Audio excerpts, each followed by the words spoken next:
अंग्रेजों के द्वारा भारत में लूट का इतिहास किसी से छिपा नहीं है।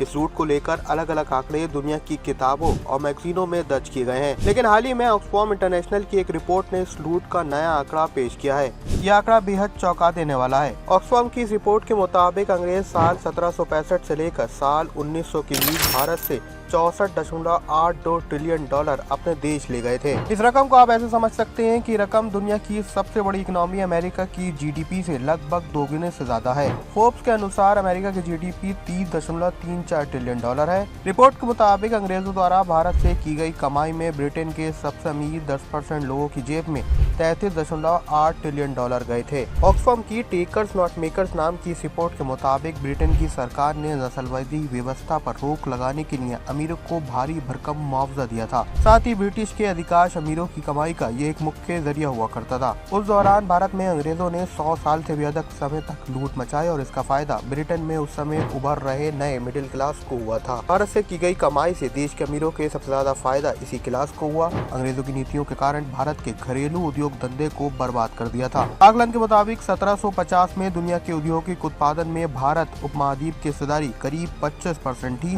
जो 1900 तक घटकर 2% तक गिर गई थी। ऑक्सफैम की इस नई रिपोर्ट पर आपकी क्या राय है, हमें कमेंट सेक्शन में जरूर बताएं। फाइनेंस और शेयर मार्केट की सभी खबरों के लिए पैसा लाइव को लाइक और सब्सक्राइब जरूर करें।